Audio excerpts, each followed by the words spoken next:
And now, an apology. The following programme will terrify anyone who remembers how BBC Children's TV decided bizarre East German fairy tales were good for us, but everyone else needs to know why so many are still suffering the consequences. So Chris Bowlby presents The Singing Ringing Tree.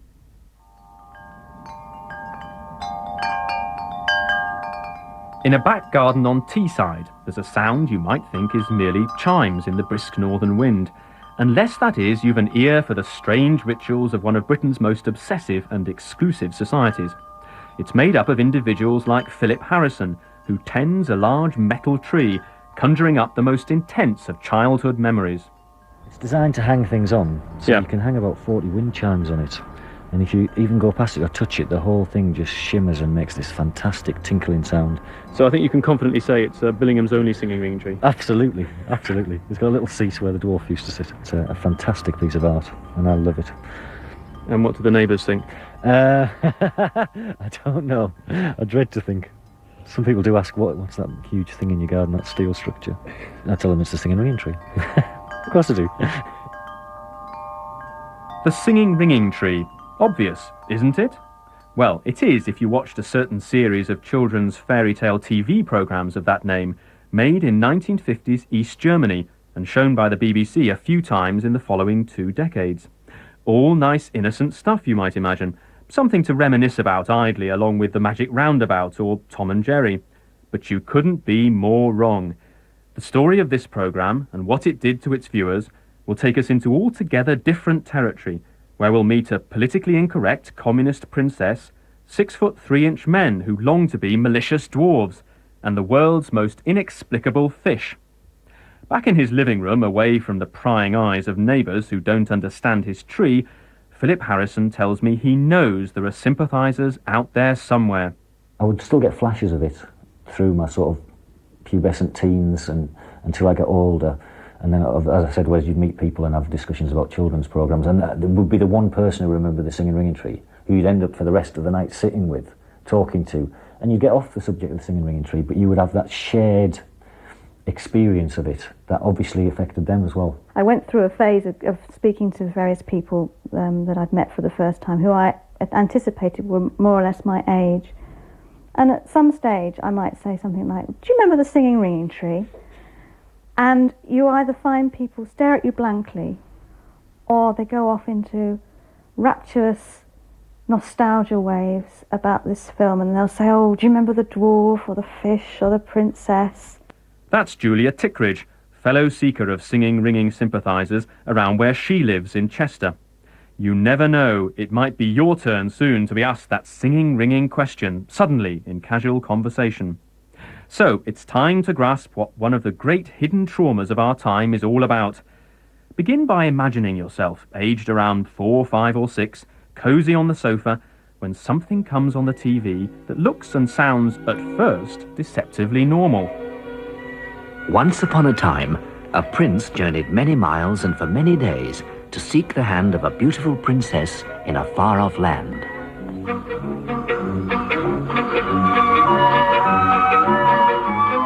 But within minutes, something very different appears, and your life is about to change. What's billed as a fairy tale becomes something far more fearful, fantastic, and still deeply troubling when you're a 40-something. Decades later, the memory of that first viewing is as sharp as ever. I never used to watch much TV, and I sat and I watched it, and just sitting watching this thing and having these fantastic feelings about it. And whenever these discussions about children's programmes came up, and you would say, "Oh yeah, you remember Charlton and the Wheelies, you remember Hong Kong Phooey and all the rest of them." But there was one, the singing ringing tree, which was different because it had a different effect on me. The others were just entertainment. This one gave me dreams and made me think about things, and it carried right through my life.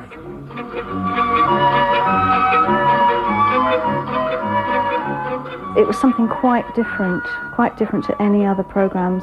And it was quite strange then listening to some German and then this sort of very calming English narrator.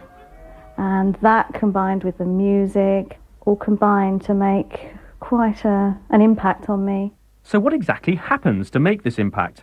The wife-seeking prince starts, conventionally enough, attempting his Impress a Princess act with smooth words and a big bag of pearls. How naive can you get? For this is a princess whose arrogance is as voluminous as the blonde curls piled around her contemptuous crown-topped head. And so the prince offered his gift to the princess. Schönste Prinzessin, nehmt dieses. But this princess was the most spoilt and capricious princess in the world.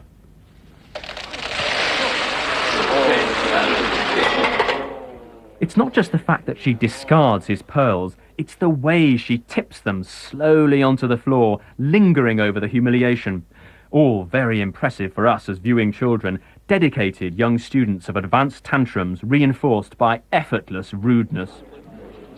Any lout can give me pearls like these if he has enough money. I require more from a suitor. What do you want, then? The prince was perplexed. I must have... She wasn't sure what she wanted. I must have the singing, ringing tree. Bring it to me, and then I will listen to you. The tree she demands is not, unfortunately, the kind of thing a local garden centre can supply. After a spot of horticultural research among assorted peasants and farmers along the highways and byways, our prince ends up in the kingdom of the dwarf, who has supernatural ability to make all kinds of nasty things happen. Everything changes, and this is the point where devotees of the film might wish to move behind the sofa. Though even if you closed your eyes, those cunning filmmakers still had a soundtrack that left you in no doubt it was now time for a trauma.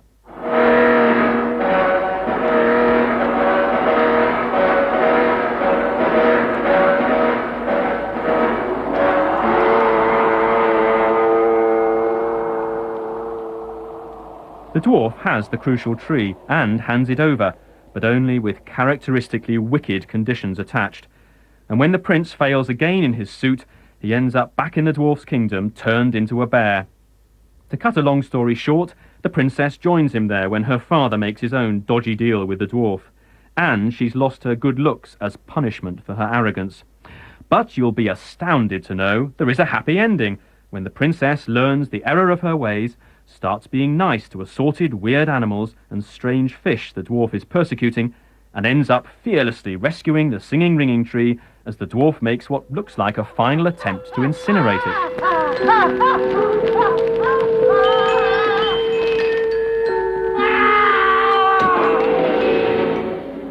Dwarf disappears in a puff of smoke, princess recovers her blonde beauty, marries prince, viewing children all go off happily to bed. If only.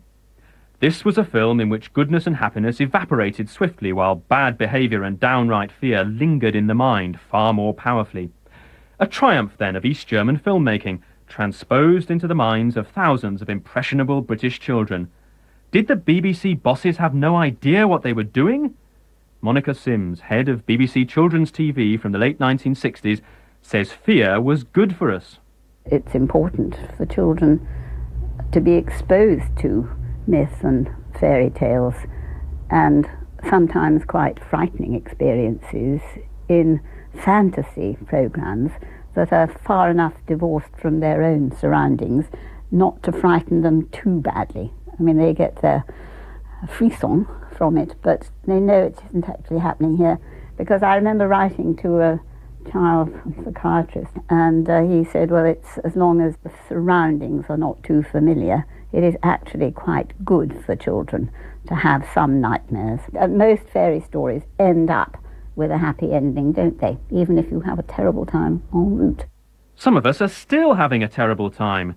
And it does seem a bit strange that we were being fed communist state television production when the Cold War was at its height. Walls were being built across Berlin, tanks were invading Czechoslovakia. Monica Sims explains it was just a matter of filling a gap in BBC production. We couldn't afford to make such programmes ourselves, and the programmes from Europe were comparatively cheap because they'd all been subsidised in their own countries. It was interesting that it was the Eastern European countries rather than the Western ones that did, in fact, put money, I suppose, wanting to indoctrinate the children young. That's interesting because the East German authorities themselves were rather dubious about the singing ringing tree. They criticised it after it was made, saying it was a little bit bourgeois and it was rather too nice to princes and princesses. Well, that's true. Of course it is. But a little fantasy doesn't actually hurt one, does it? I mean, for goodness sake, look at the popularity of things like the Barbie doll. I mean, there's fantasy there, all right. How the East Germans would have been horrified to hear their productions compared with Barbie dolls. After all, the Berlin Wall was built soon after the film was made to keep East Germans in and Barbie culture out. But this talk of giving young children scary stories in reassuringly different locations set me wondering. How did this TV experience affect the way we children thought about abroad? Julia Tickridge believes she was changed permanently by the strangeness of the Singing Ringing Tree film, its expressionistic design and the sound of its foreign language underneath a BBC English voiceover. The style of the film was not British at all. It was somewhere far away. And I think I'd possibly heard of Europe at that stage. I'm not sure. I've been involved for many years working with German. I studied German and other languages, and I lived in Germany for 5 years during the 80s. And I just try and think, where did that influence come from? And I'm sure it's films like The Singing Ringing Tree. Good news for Europhiles, perhaps, that this kind of fascination could be nurtured so young. Or maybe bad news, given that many of us grew up thinking Europe was full of arrogant princesses and evil dwarves. I know I hadn't entirely lost my perceptions when I later went to live in Berlin. In fact, there were times when it seemed the best way to understand the whole Cold War and East-West division was as a kind of fairy tale. Yes, there it is. Just through the trees, a wonderful, ornate castle building. This is the place where I can say I first began to understand something of the weirdness of Cold War Germany. I just arrived in 1980 as a teenager for a 6-month youth exchange scheme, and for the first few days they brought us here to the edge of the old West Berlin, to this hunting lodge, Jagdschloss Glienicke. It's right by a beautiful lake. It seemed to all of us like a wonderful fairy tale location, until, that is, somebody arrived from the British garrison to give us a talk, a kind of superior BBC voiceover, and he said, "By the way, if you're thinking of swimming in that lake over there, don't, because you'll be shot by those East German guards who are peering at you as we're talking now from the other side of the bank." That certainly brought us down to earth. And I can remember at that very same moment an image coming into my mind from The Singing Ringing Tree of a giant fish frozen helplessly in the middle of a lake by the malevolent dwarf peering triumphantly from the sidelines.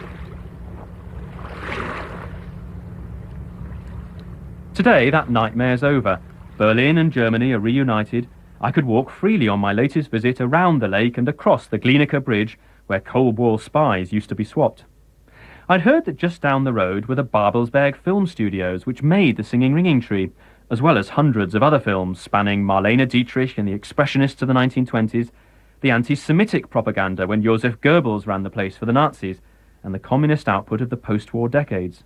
Would this famous place satisfy my singing, ringing fascination? It's one of the stages of so-called Marlene Dietrich soundstage. So this dates from the 1920s, and it's full of carpentry. They're making sets. They're building up sets, yeah. And is this probably where something like The Singing Ringing Tree would have been filmed? Yes, that could be. The last production who were here were Taking Sides from Istvan Szabo with Harvey Keitel. A few minutes in the company of my guide, one of the studio's PR executives, Felix Neunzeling, persuades me he's not terribly interested in my mission. And then we had Paris as guest here, so we hosted Montmartre, the apartment. I think he's baffled that anyone in Britain could care about some old East German children's film. He wants instead to tell me at great length about how Babelsberg these days is a dynamic, high-tech, global kind of place, where you can create Paris or the Alps by pressing a few digital buttons. Low-tech fairy tales, anything to do with the communist 1950s, just doesn't fit that image. In fact, the memory of East German cinema is disappearing as fast as the memory of much of East Germany itself. Here you see some of the older buildings, but these are not the original from the 50s, these are from the 70s. So is there anything left from the 50s? To be honest, not, because they were so trashy. Desperate for some trace of singing, ringing life, I persuaded my guide to take me into the vast warehouse storing the studio's costume collection. Maybe a prince's outfit or one of the props like the weird fish had survived. At first, the signs weren't good as we passed rack after rack of the kind of thing modern filmmakers are interested in. And we have a big collection of uniforms. Of course, from the Nazi time, Russian, English, Yes. American. Ah, those are, First World War helmets? Mm-hmm. Yeah. So, lots of stuff if I wanted to refight a world war, even a Cold War, but not a trace of what to me, aged around 5, was a far more important 20th century conflict, bad dwarf versus good bear. But then, when all hope seemed lost, Felix the PR man tried one of the costume assistants. He explained with just a hint of embarrassment that here was this Englishman all the way from London looking for, what was it? Wie heißt der Film? Singende klingende Bäumchen. Ja. Singing. Das sind die Film. Ja. Und Success! Well, almost.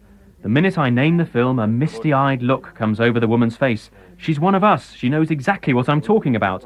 She leads the way to where there might be what I'm looking for. Theater immer angehabt hier, wo 3 Haselnüsse von Aschenputtel. In the end, it's just a rack of costumes which could have been used for fairy tales, including the singing ringing tree. It's the nearest I'm going to get here. But I'm not giving up yet. If the sets and costumes are mostly gone, what of the people who made the film? Did they know what they were unleashing? Wunderte ich mich, als da plötzlich kam, es interessiert sich jemand in England. Alexander Löscher was another of those who can't quite believe anyone would come all the way from England because of this old film. But he's delighted, not embarrassed, as he was the film's producer.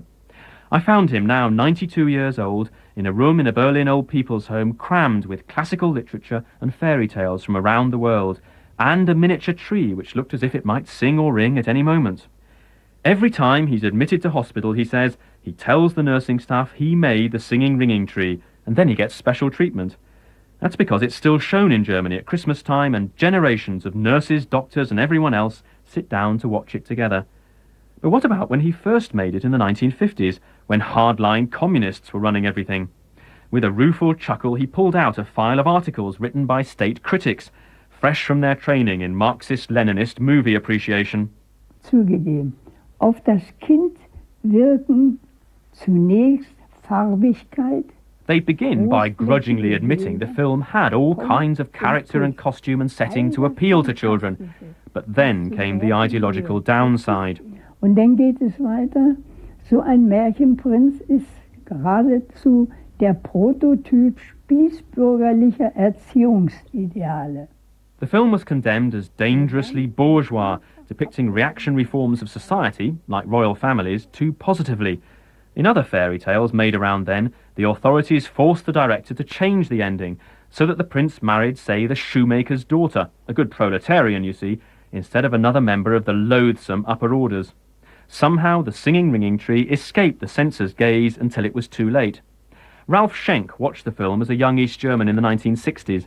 Some of the authorities were not amused, and there were very harsh discussions also about this film, because they said the ideological background of this film is not so good, and why this film is showing a princess and a prince and not the working class and all these things. Trust the BBC to import unerringly what must have been about the only accidentally bourgeois output of the 1950s Eastern Bloc. Interesting, though, that in their scrutiny of the film's social stereotypes, neither the East Germans nor the BBC seemed worried about presenting a dwarf as the embodiment of evil. I found myself more and more intrigued by the idea of a communist state wrestling with the portrayal of fairy tale figures. What had the actors and actresses thought? I'm off now to meet the princess herself, also known as the actress Christel Bodenstein. She tells me she lives in a little house in the woods near Berlin. Just right for a good fairy tale princess, I suppose, who saw the light and decided to live humbly among her people. But I'm a bit nervous. Could she still be more like the princess at the start of the film, who terrorizes would-be suitors and would hate impertinent journalists like me? Perhaps I should stop and grab one of the trees from the huge woods my train's rolling through now, and pretend it's a singing, ringing one, and try to placate her that way. But this princess was the most spoilt and capricious princess in the world. Wunderbar. Es war ganz schön. Ja, weil doch der Mensch hat doch alles so in sich, ne? Und wann darf man das schon mal sein? I needn't have worried. Christel Bodenstein's keen to talk about what fun it was to be encouraged to behave so badly in front of the cameras. Let's face it, she says, there's a bit of the spoilt brat in all of us. Once again, she demanded that he should take her back, but he merely wished her good morning. Guten Morgen. She wanted her silver bath. The water in the pool is clear and cool. But she wasn't used to bathing in a puddle. What are you thinking of? I'm a princess. As this was possibly my only ever chance to interview a communist princess, I had to ask the bourgeois question. What did she make of those commissars of film criticism who'd accused her of corrupting working-class children by making royalty too attractive? Christel Bodenstein, still a proud defender of much that East Germany stood for, isn't amused by this charge. Ich habe das nicht empfunden, während wir diesen Film gedreht haben, sondern I didn't feel this while we were making the film. It was just some critics who said afterwards that socialist morality was somehow missing. But being good, loving your partner, helping each other, they're also ideas of socialist morality. Guten Morgen. She wished the bear good morning. Guten Morgen, Bär. In the end, I think the commissars were a bit harsh, as the princess in the film does start to redeem herself through hard physical labour. Schau mich nicht an. And she told him not to look at her because she was so ugly. Du hast recht gehabt. Heule nicht. But he took no notice and only asked her to help him build a cave. Für wen? Für mich. When she asked, he said that the cave would be for himself. Wenn du mir dabei hilfst, but if she helped him to build it, she could stay there too. Just the kind of thing to warm communist hearts, making the toffs muck in. And such scenes of communal rubble shifting would have had special resonance for East Germans in the 1950s, who were still busy clearing away World War II bomb damage. Mind you, a feminist interpretation wouldn't be too pleased at the way the previously feisty princess starts meekly taking orders from smooth-voiced menfolk. I ended by asking Christel Bodenstein why she thought this particular film continues to make such an impression on young and not-so-young audiences. Ich habe da lange drüber nachgedacht. Ich weiß auch nicht, ob es wirklich die Lösung des Rätsels ist. I thought long and hard about this, and I don't know whether I've solved this particular riddle. But I think it was a story told simply, honestly, and therefore credibly. And it fascinates me too, that in today's world full of computer tricks and technology, children are somehow overwhelmed by TV, as well as in the cinema. And then along comes a film where everything looks a bit like it's made from papier-mâché, but with its own wonderful tricks. So I think fairy tales are really important, and even more so as the world becomes so terribly technological. Clearly many German adults, especially those from the former East, make a point of trying to offer their children the kind of fairy tale experience they enjoyed. But how well would this work on today's British children? It's amazing how she can do all this work but still have high heels. Well, she still had her standards, even though her looks had gone. Julia Tickridge, a teacher of German who traces her fascination with Germany back to the Singing Ringing Tree, has been using the film in her classes at the Bishop Heber High School near Chester. Pupils Sam Davison and Lisette Hanlon are certainly intrigued by a film that looks and sounds so different, with its lurid sets, foreign language and gentle pace. All of a sudden it started snowing. That doesn't happen in real life, and it, in some ways it's really cool because you think, oh, maybe that could happen, but in other ways you're like, oh, what, would I be stuck outside like that poor horse, or would I be stuck in the river when it froze over or something? So it's quite spooky really thinking about it, because it is possible. So is it quite different from other things you would watch, films in the cinema or programmes on television? Would you say it's very different? Yeah, because most of the movies now are sort of all about violence and killing, guns, or sort of knives and things. But you don't often see fairy tales anymore. And I used to watch this programme because I was a bit scared by it. I used to watch it from behind the sofa. Is that something you ever do these days, watch programmes from behind the sofa?